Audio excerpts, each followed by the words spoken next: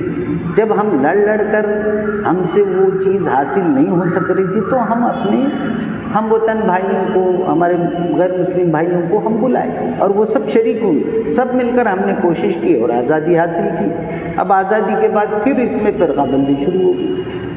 اب ہر جگہ آپ دیکھیے اتنی منافقت پھیلا دی، ہندو مسلم کا اس قدر جو ہے اب ٹارچر ہے کہ جہاں کہیں الیکشن ہوتا ہے ایسا لگتا ہے کہ یہاں کچھ نہ کچھ جو ہے فسادات ضرور ہونے والے ہیں۔ اب یو پی کا ماحول گرم، یو پی میں نئے سو معاملات لے کر ہندو مسلم کا، یعنی دیش میں کسی طرح آزادی ایسا ہے بول کر معلوم نہیں ہو رہا۔ جو ہندو بھائی ہیں وہ سمجھ رہے ہیں ہم آزاد ہیں، مسلمان بھائی سمجھ رہے ہیں کہ بھائی ہم دبے ہوئے ہیں۔ ہندوؤں کو کیا ملا؟ ہندو بھائیوں کو کیا ملا؟ رام کے نام پر ہی صحیح کیا ملا بھائی؟ کچھ نہیں ملا۔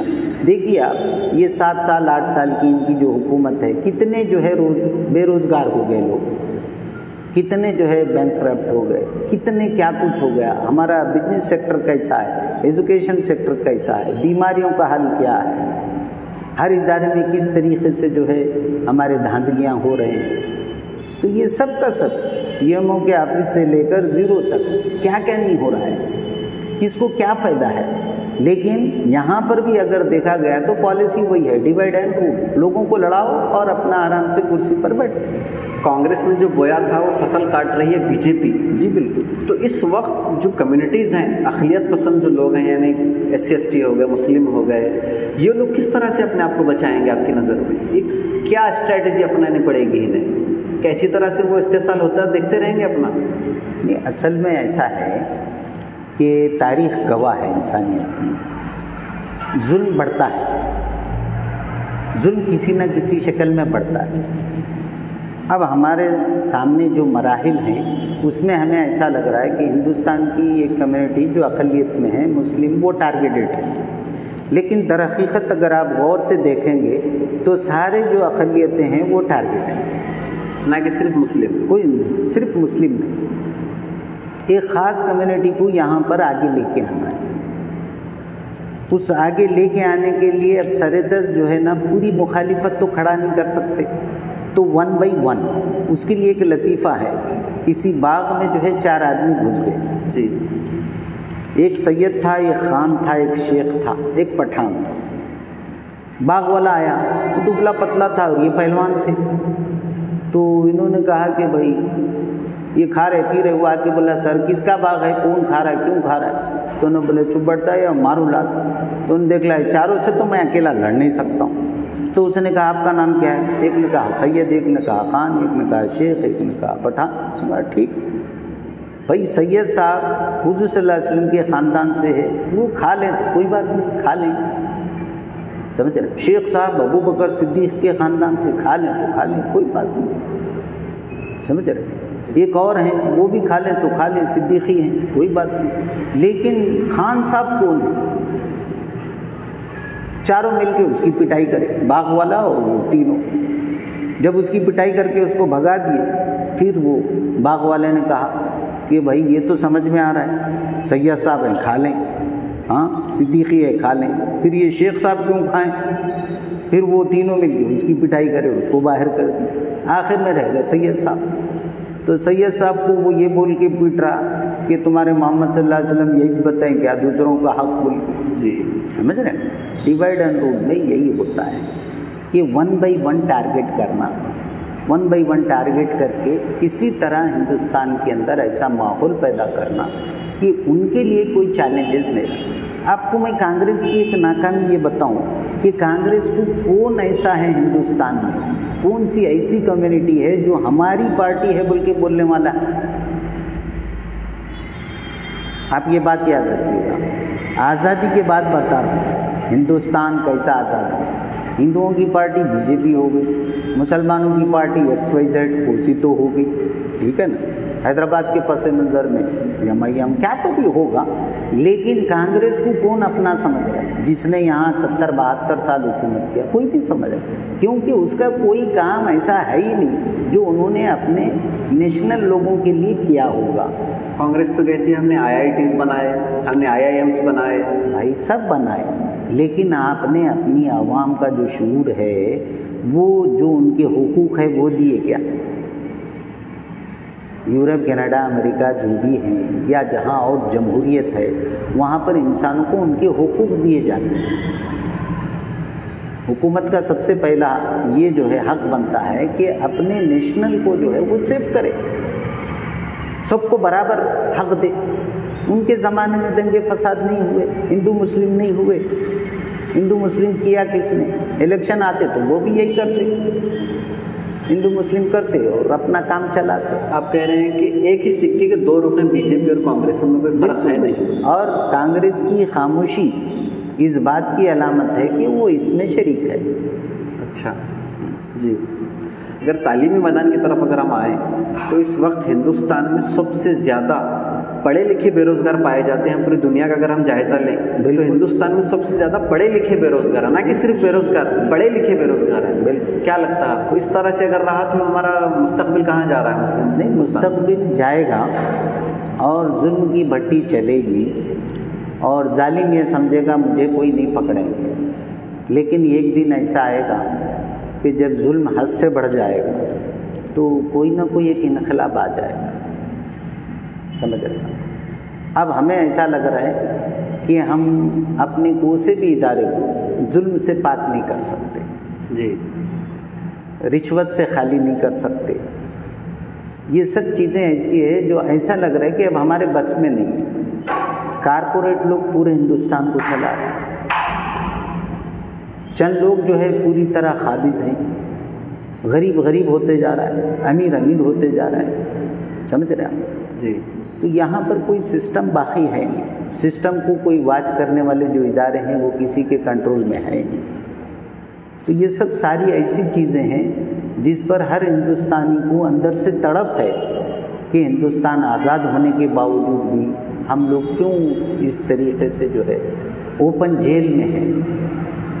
اگر بات کریں ہم ہندوستان کی، بھارت کی، 75 سال ہونے کے باوجود اس طرح کا آپ بتا رہے ہیں کہ اس طرح سے ناکامیاں ہیں سرکار کی. تمام سرکاریں، کوئی ایک پرٹیکولر نہیں. کانگریس نے بویا BJP سے کاٹ رہی ہے، کھلے دشمن، چھپے ہوئے دشمن، تمام باتیں ہیں. اب یہاں سے قدم کیا اٹھایا جائے؟ یہ سب تو ہو چکا، گزر چکا. اب اسے لے کے تو بیٹھ نہیں سکتے، تو اب کریں کیا؟ نہیں، اقلیت کیا کرے، میجورٹی کیا کرے، کس کو کیا قدم اٹھانا چاہیے یہاں پر؟ نہیں، اب جو لوگ سطح میں ہیں، مثلا میں بی جے پی کی جو حکومت ہے یا آر ایس ایس کے جو اس وقت کے بیچ میں تھوڑے بہت بیانات وغیرہ آئے ان کے صدر وغیرہ کے، ان کو بھی احساس ہے کہ ہم ہندوستان میں ڈیوائڈ اینڈ رول کر کے زیادہ دن تک ٹک نہیں سکتے۔ ٹھیک ہے، آزادی کے بعد 70 سال تک اگر کانگریس کھینچی تو بی جے پی 70 سال تک کھینچے، یہ تو کوئی بات نہیں ہے نا جی۔ اب جو شعور ہے نوجوانوں کا، تقریباً اگر ہم 60% اندھے بہرے سمجھیں گے تو 40% لوگوں کو تو یہ پتہ چل گیا ہے کہ اب ہماری حکومتیں کر کیا رہی ہیں، اور انقلاب اسی طرح آتے ہیں جی، ایک دم اٹھے کے کھڑے نہیں ہو جاتے ہیں۔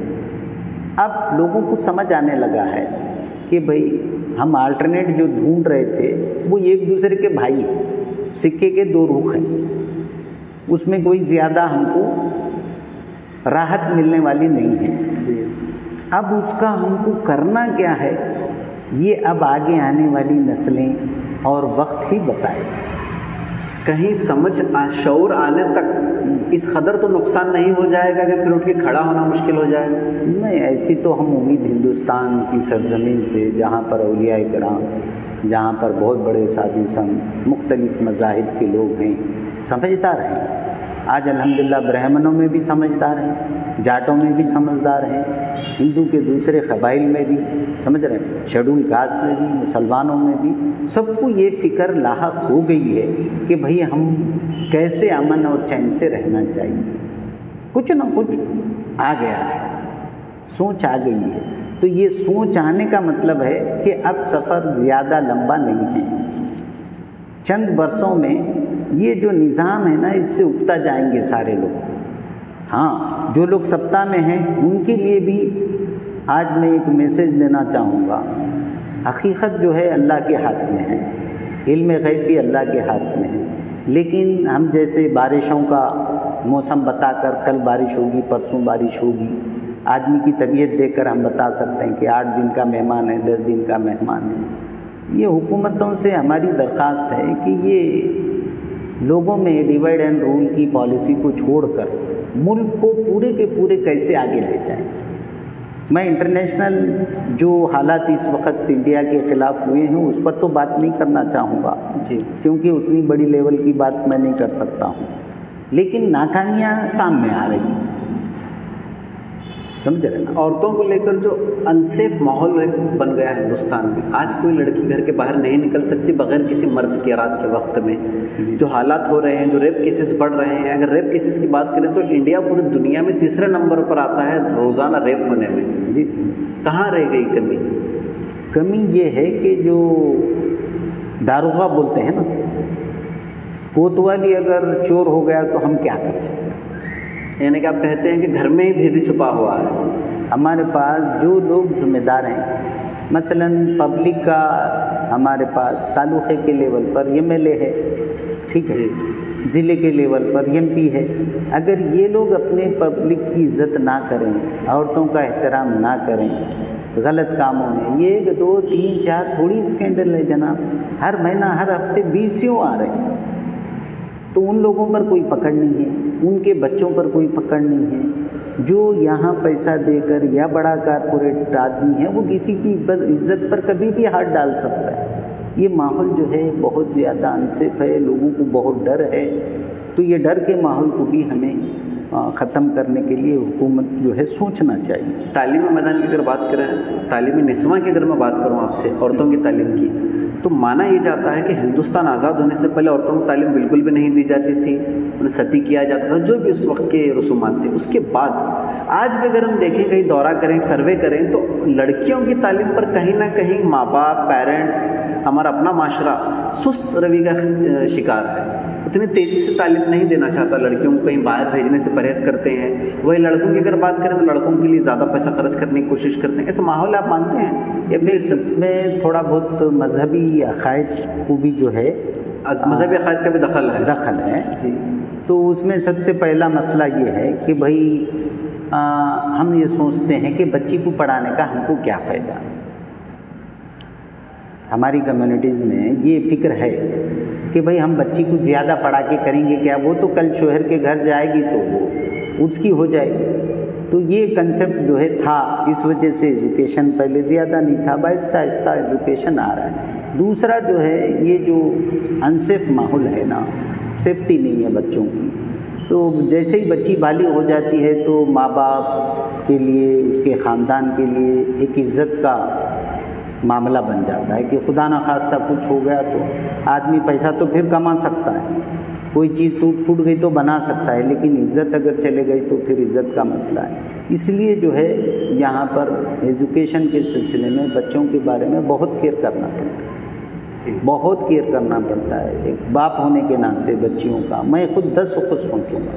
میں ایسے اداروں کو دیکھوں گا جہاں پر جو ہے کوئی ایجوکیشن نہ ہو, جہاں پر گرلز بوائز ایک ساتھ نہ ہو. ٹیم ایج کے اندر جو ہے یہ غلطیاں جو ہے نا فرسٹ ایئر سیکنڈ ایئر سے شروع ہو کر ہمارے ڈگری کالجز تک جو چلتی ہیں, اللہ ماشاء اللہ, میں یہ نہیں کہوں گا کہ کچھ اچھے لوگ نہیں ہیں, لیکن ماحول جو ہے زیادہ خراب. اس کی وجہ یہ ہے کہ جو ہم فلم انڈسٹری کے ذریعے یا دوسرے جو بھی ذرائع ہیں, تو اس دور میں اگر کوئی چیز سب سے زیادہ مطلب کسی کو دیکھنا ہے تو دیکھ سکتا ہے, یا سب سے زیادہ پرچار ہوتا ہے, سب سے زیادہ کامن ہو گئی ہے, تو وہ سیکسول جو ہے آج کل پکچر جو بھی اس کی ایجوکیشن, اور آسانی سے اگر آپ کوئی موبائل بھی یوز کر رہے ہیں تو اس میں تھوڑی دیر کے اندر ایسے پکچر آ جائیں گے کہ وہ لڑکی جو ہے آدھے کپڑے پہنی ہوئی ہے, ننگی ہے, کیا ہے کیا ہے. ارے بھائی کپڑوں کے لیے بھی آزادی کا یہ مطلب ہے کہ کسی کو ننگا کر کے دکھایا جائے.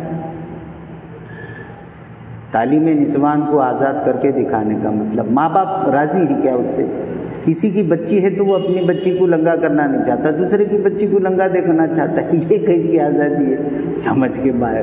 تو بہت سارے آج بھی ایجوکیشن کے سلسلے میں رکاوٹیں.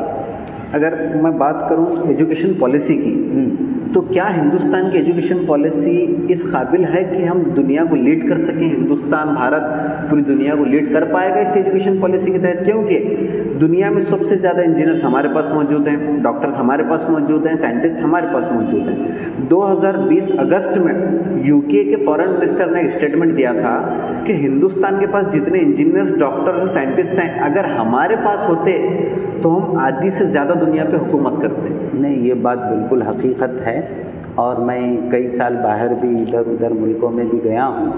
الحمدللہ ہندوستان کے ڈاکٹرز, انجینئرز, دنیا کے دوسرے ڈاکٹرز اور انجینئر, اور ہمارا ایجوکیشن جو سسٹم ہے وہ بہت اچھا ہے.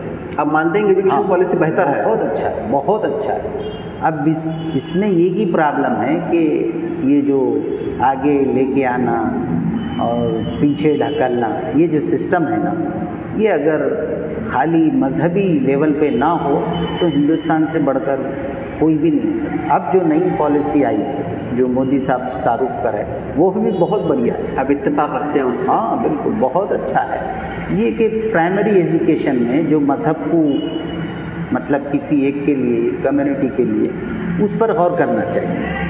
آپ ایجوکیشن دے دو لیکن کسی کو اس کے مذہبی آزادی سے دور مت کرو. جی, ہر شخص کو اپنی مذہبی آزادی ایک بنیادی حق ہے ہندوستان کا. پورے بچوں کو ہم ایک رنگ میں رنگیں گے, یہ کوشش نہیں کرنا چاہیے. اس کوشش کی وجہ سے یہ ہوگا کہ پھر ایجوکیشن میں دوسرے ذرائع شروع ہو جائیں گے. پھر ہمارا جو مورل اس وقت بنا ہوا ہے پورے ورلڈ, آج امریکہ جاؤ, UK جاؤ, کہاں جاتے جاؤ, پورے جو ہے نا دنیا بھر کے پھرو, یورپ میں کہیں بھی ہمارے جو سائنسدان ہیں, ہمارے جو ڈاکٹرز ہیں, ہمارے جو انجینئرس ہیں, ان کا مقابلہ کوئی نہیں کر سکتا. اگر آخری میں آپ سے میں کہوں کہ آپ اپنے ویور سے کوئی اپیل کرنا چاہیں اس آزادی کے موقع پر کہ کس طرح سے دیش کو میں ہمارے جو ہے تمام ہندوستان کے جتنے شہری ہیں, حالانکہ ہمارا جو بھی ہماری آواز پہنچے گی وہ تھوڑے لیول تک, لیکن ہو سکتا ہے کوئی حالات ایسے پیدا ہو جائیں کہ پورے ہندوستان کے لوگوں کو ہماری آواز پہنچے. تو میری یہ درخواست ہے کہ وہ بھید بھاؤ چھوڑ دیں. جی, مذہبی اونچ نیچ چھوڑ دینا.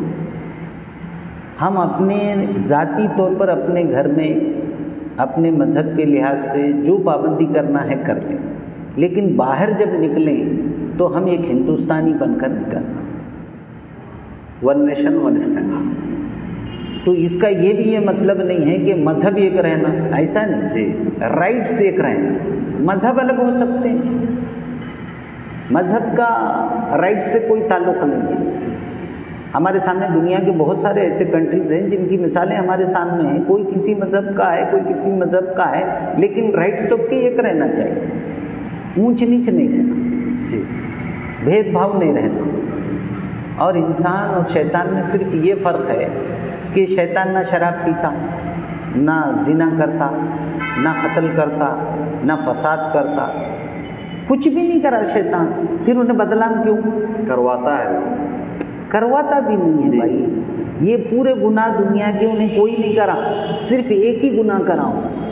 وہ گناہ کیا ہے؟ اپنے آپ کو بڑا سمجھا اور دوسرے کو کسی کو بڑا نہیں سمجھ کے اس سے حسد کرا۔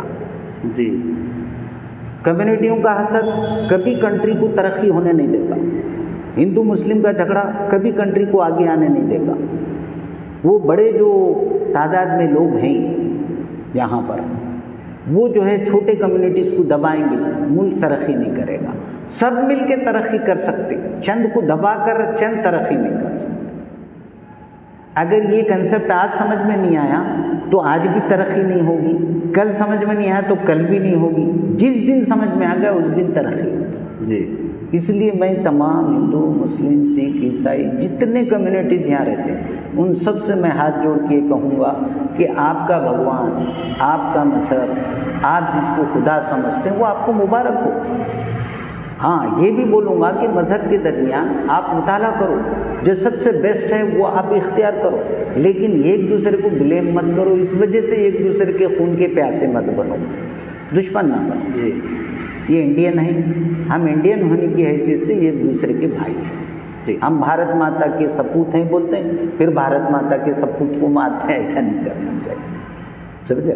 جی، جب بھارت ماتا ہے تو ہندو کی بھی ماتا ہے، مسلم کی بھی ماتا ہے، سب اسی زمین سے کھانا کھا رہے ہیں جس زمین سے جو ہے بھارت کے نقشے جڑے ہوئے ہیں۔ جی، تو میں چاہوں گا کہ ہمارے اس آزادی کے موقع سے آپ کا شکریہ ادا کرتے ہوئے تمام ہندو مسلم بھائیوں سے کہ اپنے ملک کی بہت اچھی طریقے سے خبر رکھیں، ملک کے حالات پر نظر رکھیں، اونچ نیچ ہونے والے جو بھی ہیں اس پر نظر رکھیں، کیونکہ ہمیں اسی جگہ جینا ہے، ہماری آگے نسل کو اسی جگہ جینا ہے اور اسی جگہ ہمیں مرنا ہے۔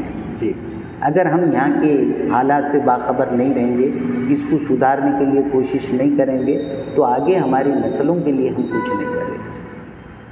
ہمارے بڑے ہم تک لا کے پہنچا دیے، اب ہم اس کو صحیح انداز سے آگے تک لے کے جانا۔ کچھ لوگ اگر پاگل ہو گئے تو ہم پاگل نہیں ہوں۔ جی، سب سے بڑی چیز اس وقت جو ختم ہو رہی ہے انسانوں میں سے صبر۔ میں سارے لوگوں سے صبر کی درخواست کروں کہ صبر کرنا۔ بحیثیت مسلمان تو مسلمانوں کو اللہ نے خود فرمایا صبر کرنے والوں کے ساتھ اللہ ہے، مگر اجلت سب سے زیادہ ہمارے بھائی لوگ کرتے ہیں، ہر چیز میں صبر۔ اور ہمارے بھائی جو ناسمجھ ہیں کچھ کام کر دیتے ہیں تو ہمیں انہیں سمجھانا چاہیے۔ اسی پر میں آپ کا شکریہ ادا سر، بہت بہت شکریہ آپ کا، آپ نے قیمتی وقت ہمیں دیا۔ کرتا تو یہ تھا آزادی سیریز کا ایپیسوڈ جس میں مولانا عثمان عباسی صاحب ہمارے ساتھ تھے۔ اسی طرح کے ایک پھر اس ایپیسوڈ میں پھر کسی پرسنالٹی کے ساتھ، پھر کسی دھرم گرو کے ساتھ ملاقات کریں گے اور ہندوستان پر بات کریں گے، بھارت پر بات کریں گے۔ تو اسی طرح کی خبروں کے لیے بنے رہیے ہمارے ساتھ اور دیکھتے رہیے ماس میڈیا نیٹ ورک اور